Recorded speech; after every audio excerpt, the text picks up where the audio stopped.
violence and abuse as well. In a webinar series called Coping with COVID, conducted by my office in partnership with WHO and UNICEF, we heard some dreadful stories from LGBTIQ young people who were forced to lock down with parents, families, and friends who do not accept them for who they are. And this is quite worrying. And a study published in the Journal of the American Academy of Child and Adolescent Psychiatry argues that mental health impacts may persist after the end of the lockdown measures as well. Example, social isolation and loneliness shown to increase the risk of depression, and possible anxiety at the time of loneliness was measured and between 0.25 to 9 years later. Therefore, the need for adolescent and youth-sensitive mental health and psychosocial services and counseling will increase and should increase the pandemics as the pandemic progresses. So 3 solutions before I wrap up. First, the post-COVID response plans must be sensitive to adolescent and youth specific healthcare needs. This means developing and funding national plans that shift care away from institutions to community, youth-led, grassroots-led services, allow for outpatient services, mobile clinics, and peer groups, ensuring the coverage of all young people without discrimination. Second, governments and policymakers must ensure that within the context of universal health coverage, availability and accessibility of youth-friendly mental health services and youth-friendly rights-based sexual and reproductive health services and comprehensive sexuality education. Thirdly, governments and institutions need to see young people as partners, not as troublemakers. There are thousands of young people right now volunteering in the communities as frontline healthcare workers, as they're running hand washing campaigns, fighting misinformation online, they're innovating solutions. So make them your allies and make them your partners, support their work, create safe spaces for them, and invest in their work. So these solutions that we are proposing will last for generations to come. Thank you. Thank you, and thank you for your kind words. And I would maybe add one more language from Sinhala to you for joining us. Obata stati. I hope it's correct. Stutia. Obata stutia. That means, it's okay. Thank you. Thank you so much. So now we thank you, Jatma. Thank you for your message, and thank you for your hard work, and we're really proud of you. And then the next speaker will be Mary-Ann Itiebet, the Executive Director of Merck for Mothers. You have the floor, Mary-Ann. Thank you so much, Dr. Tedros. I'd also like to extend my thanks to the UN Secretary General Every Woman's Every Child initiative for the opportunity to contribute today and add to the perspectives and insights already shared by the other champions for women, children, and adolescents in this briefing. MSD for Mothers was created back in 2011 when our company made a $500 million commitment to help create a world where no woman has to die giving life. And MSD for Mothers is also known as Merck for Mothers in the US and Canada. And I'd like to thank Dr. Kanem specifically for sharing so eloquently just what is at stake here when it comes to maternal mortality. The COVID-19 pandemic threatens our shared vision for helping end preventable maternal deaths.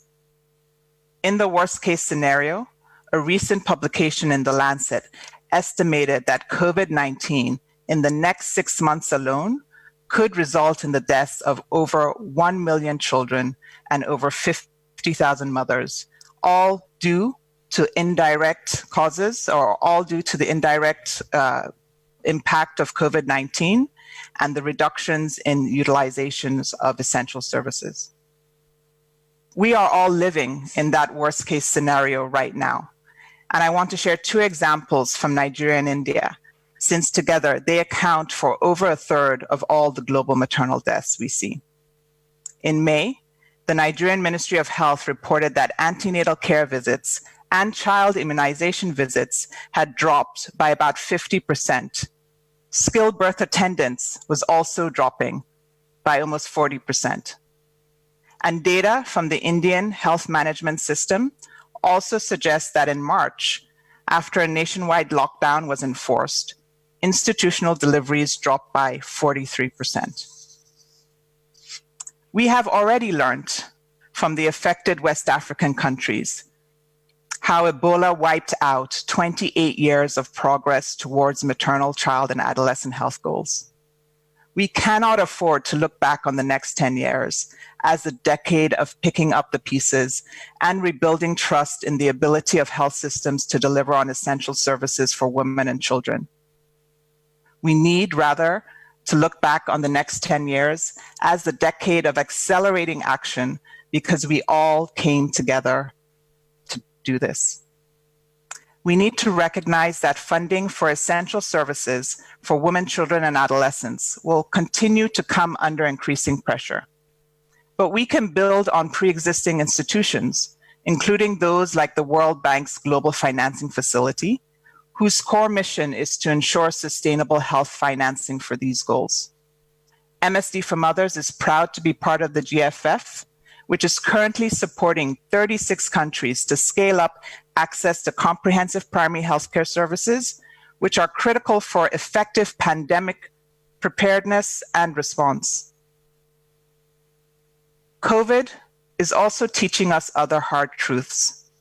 It has exposed societal fault lines around gender, racial, and ethnic inequities, and our inability to deliver on essential services for the most vulnerable, marginalized, or disenfranchised is not just a reflection of the fragility of our health systems. It's also a reflection of our societal values. We need to ensure that in our responses to COVID, we do not exacerbate inequities in health outcomes, including those inequities we see in the US and around the world due to systemic racism. As the global community mobilizes action against the pandemic, we need to recognize that it is not just about making the right decision for the moment, but it is also how we make the right decision in the moment for the future. We will need multi-sectoral partnerships. We will need to support an innovation ecosystem. And we will need to remember that health systems should not end at the facility, but they should end with the person, wherever they may be. Regarding that first point of ensuring that we are leveraging the strengths of all sectors to augment government responses, one potential solution includes leaning into the capacity of local private sector, whether it be the local private providers, the physicians, the nurses, the midwives, the supply chain distributors, the lab techs, who can help deliver healthcare, or whether it's leaning into social innovators who are creating digital solutions so we can better communicate with patients, and even local industry who are helping to manufacture essential PPE that our healthcare workers need, 70% of whom are women. We are seeing this, for example, in South Africa, where the government is including local private sector in their strategic response plan. Partnership is critical in all we do. MSD for Mothers is a board member of the Partnership for the Maternal, Newborn, and Child Health Group, which is the world's largest multi-sectoral alliance for these issues, with more than 1,000 members and led by board chair Helen Clark, the former Prime Minister of New Zealand. We are all standing behind a new 7-point call to action to protect and improve women, children's, and adolescents' health, not just during COVID, but also beyond. And all of these champions in civil society, in government, the private sector, the health professional associations, youth groups, donors, academia, the UN, and more will all be gathering virtually at the PMNCH Summit in July to drive multi-sectoral action for women, children, and girls. Second, we need to support an innovation ecosystem so that we can accelerate the timeline to develop, deploy, and scale solutions. Solutions that are not only needed to control the pandemic, but solutions that can also help us deliver essential services efficiently, at a high level of quality, and at scale. Private sector will be an essential partner in this. And last but not least, COVID is teaching us that we must reach people wherever they are. Health systems don't end at the facility, they need to end with the person. So whether it's through those mobile units that Jayanthra mentioned, or through community health workers meeting patients in their homes, or through technology connecting with patients on their phones, we can learn from our responses during COVID to build back better patient-centered care. Together we can do this, building on the global solidarity that is already driving our COVID-19 responses to build stronger, more resilient, more responsive, and more inclusive health systems that we can continue to protect and improve the lives of women, children, and adolescents. Thank you. Yeah, thank you. Thank you so much, Marianne, and thank you to all again. Please, Tariq, back to you now for the next session.